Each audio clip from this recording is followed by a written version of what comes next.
శ్రీగురు చరిత్ర అధ్యాయం 51 బుధవారం పారాయణం. ఓం శ్రీ గణేశాయ నమః. ఓం శ్రీ సరస్వత్యే నమః. ఓం శ్రీ గురుభ్యో నమః. నామధారకుడు స్వామి శ్రీగురుడు వైడూర్య నగరం నుండి బయలుదేరి వెళ్ళి గౌతమి పుష్కరయాత్ర పూర్తి చేసుకొని తిరిగి గంధర్వపురం చేరాక ఏమి చేశారో సెలవియండి అన్నాడు. సిద్ధయోగి ఇలా చెప్పారు. శ్రీగురుడు కొంతకాలం గంధర్వ నగరంలోనే ఉన్నారు. అది ఈశ్వరనామ సంవత్సరం. అప్పుడు బృహస్పతి సింహరాశిలో ఉన్నాడు. ఒకనాడు ఆయన భక్తులందరితో తాము శ్రీశైల యాత్రకు బయలుదేరుతున్నామని చెప్పారు. అది తెలిసిన గ్రామస్తులందరూ కూడా మఠం వద్దకు చేరుకున్నారు. వాళ్ళందరూ కన్నీరు కారుస్తూ శ్రీగురునితో ఇలా అన్నారు. స్వామి, మీరిప్పుడు శ్రీశైల యాత్రకు వెళ్ళవలసిన అవసరం ఏమిటి? తాము తమ అవతార కార్యం పరిసమాప్తి చేయదలిచినట్లు మాకు తోస్తున్నది. ఇంతకాలము మీ అనుగ్రహంతో మా కష్టాలు అభిష్టాలు తీర్చుకుంటున్నాము. మీరీ గ్రామంలో విజయం చేయడం వలన ఈ గంధర్వపురం భూలోక వైకుంఠమనదగిన మహాపుణ్యక్షేత్రంగా రూపొందింది. నిజానికి మీరు మా అందరికీ కులదేవతగా నిలిచారు. మేము అజ్ఞులము, దీనులము. మాకు మీరు తప్ప వేరు దిక్కులేదు. మమ్మల్ని విడిచిపెట్టిపోవడం మీకు న్యాయమేనా? ఏ తల్లి అయినా తన బిడ్డలను ఇలా విడిచి వెళ్ళిపోతుందా? ఎప్పుడూ వారి చెంతనే ఉండి వాళ్ళను సాకడం ఆమె ధర్మం కాదా అన్నారు. శ్రీ నృసింహ సరస్వతి స్వామి వాళ్ళ భక్తికి కరిగిపోయి చిరునవ్వుతో ప్రేమగా ఇలా అనునయించారు. బిడ్డలారా, మాపై ఇంత భక్తితో మెలిగే మిమ్మల్ని విడిచి మేము మాత్రం పోగలమా? నిజానికి మేము ఎల్లప్పుడూ ఈ గంధర్వపురంలోనే ఉంటాము. నిత్యము ఈ సంగమంలో స్నానము, నిత్య కృత్యములు తీర్చుకొని మధ్యాహ్న సమయంలో ఈ గ్రామంలో భిక్ష చేసుకుంటూ ఈ మఠంలోనే మీ సేవలందుకుంటూ గుప్తంగా ఉంటాము. కేవలం లౌకికుల స్థూల దృష్టికి మాత్రమే మేము శ్రీశైలం వెళ్ళినట్లు ఇక్కడ లేనట్లు కనిపిస్తాము కానీ నిజానికి మా ప్రతిరూపాలుగా ఇక్కడ ప్రతిష్ఠిస్తున్న మా పాదుకల రూపంలో ఇక్కడే ఉంటాము. ఇది ముమ్మాటికి నిజము, ఎట్టి సందేహము లేదు. మా భక్తులకు మేము ప్రత్యక్షము కానిదెప్పుడు? ఈ గంధర్వపురంలో భక్తుల యోగక్షేమాలు కనిపెట్టి ఉండే మమ్మల్ని సేవించేవాడు కోరినది ఏది లభించదు. మీరందరూ నిత్యము ఈ సంగమంలో స్నానం చేసి సాక్షాత్తు కల్పవృక్షమైన ఈ అశ్వత్థ వృక్షానికి ప్రదక్షిణం చేసి అనర్థాలన్నింటినీ తొలగించగల ఇచ్చటి పాదుకలను అర్చిస్తుంటే సర్వభ్రమలు తొలగి సాక్షాత్తు ఆనందమే సిద్ధిస్తుంది. ఎలాంటి చింతలు గలవారికైనా ఇచ్చటి చింతామణి అనబడు విఘ్నేశ్వరుని ఆరాధించడం వలన సర్వ విఘ్నాలు నశిస్తాయి. భక్తి శ్రద్ధలతో ఈ అష్టతీర్థాలలో స్నానం చేసేవారికి సర్వసిద్ధులు సమకూరి ముక్తి కూడా లభిస్తుంది. 3 కాలాలలోనూ ఈ మఠంలోని మా పాదుకలను పూజించి నీరాజనమిచ్చి నిర్మలమైన మనసుతో మమ్మల్ని స్మరిస్తే కోరినది తప్పక నెరవేరుతుంది. ఇక ముందు పవిత్రమైన ఈ దేశం మ్లేచ్చులైన యవనులకు ఆధీనమవుతుంది. వాళ్ళు కూడా ఇక్కడికి వస్తారు. వారు వస్తే ఇక్కడ భక్తులకు కష్టం కలుగుతుంది. మేము ఇక్కడ లేమని వాళ్ళు అనుకోగలందులకు స్థూల దృష్టికి శ్రీశైలం వెళ్ళిపోయినట్లు కనిపిస్తాము కానీ అదృశ్యంగా ఇక్కడే భక్తులకు నిత్యప్రసన్నులమై శాశ్వతంగా ఉంటాము అని చెప్పి ఆయన తమ పాదుకలు మఠంలో విడిచిపెట్టారు. వెంటనే ఆయన మఠం నుండి బయటకు వచ్చి సాయందేవుణ్ణి, నందిశర్మను, నరహరి కవిని, నన్ను కూడా తీసుకొని శ్రీశైలానికి బయలుదేరారు. కొందరు శిష్యులు గంధర్వపురంలో ఉండిపోయారు.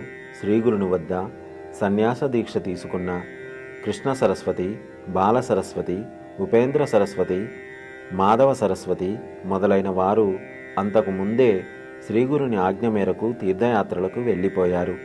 స్థానిక భక్తులు మా 5గురిని ఊరి పొలిమేర వరకు వచ్చి సాగనంపి చేతులు జోడించి శ్రీవారి దివ్యరూపం కనుమరుగయ్యే వరకు చూస్తూ నిలబడి అటు తర్వాత వారి పాదాలను ధ్యానిస్తూ తిరిగి వెళ్ళిపోయారు. అటు తర్వాత జరిగినది చెబుతాను విను. వెనుక శ్రీగురుడు వైద్యనాథ క్షేత్రం నుండి బయలుదేరినప్పుడు వారి వద్ద సెలవు తీసుకొని తీర్థయాత్రలకు బయలుదేరిన శిష్యులు వైడూర్య నగరాన్ని పరిపాలించిన యవనరాజు శ్రీగురుని ఆజ్ఞానుసారం కొంతకాలం ముందే శ్రీశైలం చేరి అక్కడ వారి రాక కోసం ఎదురు చూస్తూ ఉన్నారు. బహుధాన్య నామ సంవత్సరంలో ఉత్తరాయణ పుణ్యకాలం వచ్చింది. కుంభరాశిలోకి సూర్యుడు, కన్యారాశిలోకి బృహస్పతి ప్రవేశించారు. అది శిశిర ఋతువు, మాఘమాసము, కృష్ణపక్షము, ప్రతిపద అంటే పాడ్యమి శుక్రవారం నాడు శ్రీగురుడు శిష్యులమైన మా నలుగురితో కలిసి శ్రీశైలం వద్దనున్న పాతాళ గంగకు చేరారు. అక్కడ ఆయన స్నానం చేసి ఒక పుష్పాసనం సిద్ధం చేయమని మమ్మల్ని ఆజ్ఞాపించారు. మేమంతా త్వరగా పూలు సమృద్ధిగా సేకరించి వాటిని అరటి ఆకులపై అమర్చి ఒక పూల నావ సిద్ధం చేశాము. అప్పుడు శ్రీగురుడు దానిని నదీ నీటిపై ఉంచమని ఆదేశిస్తే మేము అలానే చేశాము. అప్పుడు ఆయన, మేము ఈ పూల నావలో ఈ పాతాళ గంగ దాటి శ్రీశైలం చేరి అక్కడ మల్లికార్జునునితో ఐక్యం చెందుతాము. మీరందరూ వెనక్కు తిరిగి గంధర్వపురం వెళ్ళిపోండి అని చెప్పారు. కానీ మేము నివ్వెరబోయాము. ఆకస్మికమైన వారి ఆజ్ఞకు కృంగిపోయి కన్నీరు కారుస్తూ అలానే ఉండిపోయాము.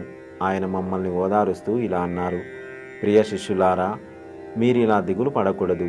మీరు గంధర్వపురం వెళ్ళండి. మీకు ఎల్లప్పుడూ అక్కడ మా దర్శనం లభిస్తుంది.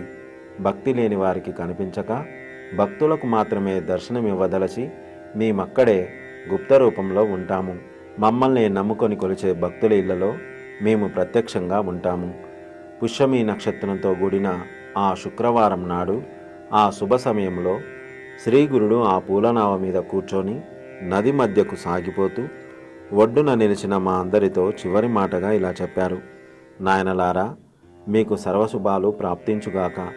నలుగురు ఒకచోట చేరి మా చరిత్ర పారాయణ చేసేవారు, అందులోని స్తోత్రాలు పఠించేవారు, నామ సంకీర్తన చేసేవారు మా ప్రీతికి పాత్రులవుతారు. మా కథామృత గానం చేసేవారింట్లో 4 పురుషార్థాలు సిద్ధులు నిత్య నివాసం చేస్తాయి. జీవితాంతము అష్టైశ్వర్యాలు, అటు తర్వాత ముక్తి సిద్ధిస్తాయి. మేము ఆనంద నిలయానికి వెళ్తున్నాము. మేమచ్చటికి చేరగానే అందుకు గుర్తుగా మీ వద్దకు 4 తామర పువ్వులు ఈ నదిలోకి కొట్టుకొని వస్తాయి. మీరు నలుగురు వాటిని ప్రసాదంగా తీసుకోండి. మీరు వాటిని ప్రాణం కంటే ఎక్కువ విలువైనవిగా భద్రపరుచుకొని పూజించాలి. ఇది మా ప్రమాణం, దీనిని సంశయించరాదు అన్నారు. ఆ నావ ముందుకు సాగి కొద్దిసేపట్లో కనుచూపు మేర దాటిపోయింది. అయినా తాము ధరించిన కాషాయ వస్త్రంతో తమ తలను కూడా కప్పుకున్న వారి రూపం దివ్య తేజస్సులతో మా హృదయాలలో అలా నిలిచిపోయింది. ఇలా శ్రీగురుడు తమ అంతిమ సందేశమిచ్చి ఆ పుష్పనావలో కొంత దూరం వెళ్ళి అకస్మాత్తుగా అంతర్హితులయ్యారు. అంతలోనే ఆ పుష్పాసనం కానీ స్వామి కానీ కనిపించకపోయేసరికి మేమందరము కన్నీరు కారుస్తూ ఆ శూన్య ప్రదేశం కేసి చూస్తూ ఉండిపోయాము. కొద్దిసేపటికి నదికి అవతలి ఒడ్డు నుండి ఒక పడవలో వచ్చిన కొందరు బెస్తవాళ్ళు మా వద్దకొచ్చి, అయ్యా, ఒక స్వామి తూర్పు ఒడ్డుకు వెళ్తుంటే మేము చూశాము. వారి కాళ్లకు బంగారు పాదకలున్నాయి. వారు కాషాయ వస్త్రము, చేతిలో దండము ధరించి ఉన్నారు. ఆయన మాతో, మీరు వెళ్ళి మా శిష్యులకు మేము మీకెదురైనట్లు చెప్పండి. 4 పువ్వులు నదీ జలాలపై కొట్టుకొని వారి వద్దకొస్తాయి. అవి తీసి వారికి ఇవ్వండి. మా పేరు నరసింహ సరస్వతి. మేము స్థూల రూపంతో కదిలీవనం పెడుతున్నాము, కానీ గుప్త రూపంలో ఎప్పటికీ గానగాపురంలోనే ఉంటాము. అక్కడే ఎల్లప్పుడూ మా సేవలో నిమగ్నమై ఉండమని చెప్పండి అని చెప్పారట. వాళ్ళు ఆ విషయం మాతో చెబుతుండగానే 4 తామర పువ్వులు నదిలో కొట్టుకు వస్తున్నాయి.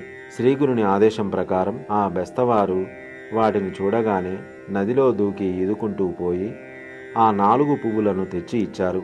వారి నుండి ఆ పువ్వులను అందుకొని సాయందేవుడు మా అందరికీ తలా ఒకటి ఇచ్చాడు.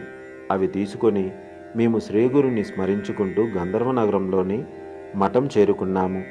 శ్రీగురుడు అక్కడి నుండి బయలుదేరి వెళ్ళినప్పుడు మమ్మల్ని సాగనంపిన గ్రామస్తులందరూ దిగులుగా ఆయన కనుమరుగయ్యే వరకు చూసి శ్రీగురుని గురించి మాట్లాడుకుంటూ మఠం చేరుకొని అక్కడ కూర్చున్నారు.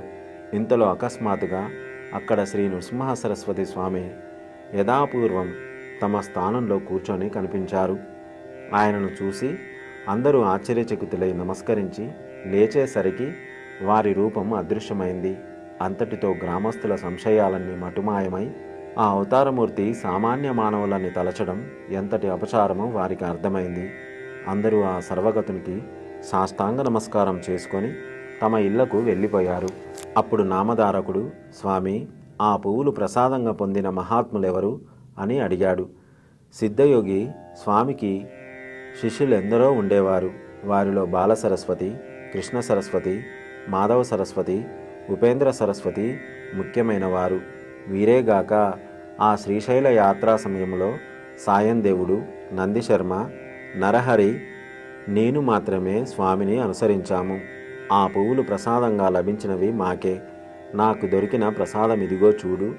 దీనిని భద్రంగా ఉంచుకొని మనసును నిశ్చలంగా గురుపాదాలపై నిలుపుకున్నాను. అందుకు సాధనంగా ఈ గురు చరిత్ర కూర్చాను. అంతేగాని గురు మహిమను పూర్తిగా వివరించడము మహిమాత్ములకు మాత్రమే సాధ్యమవుతుంది. ఇది ఇహంలో పురుషార్థాలను, అటు తర్వాత పరమార్థాన్ని ప్రసాదిస్తుంది. దీని పారాయణ వలన సుఖము, పవిత్రత, శాంతి కలుగుతాయి.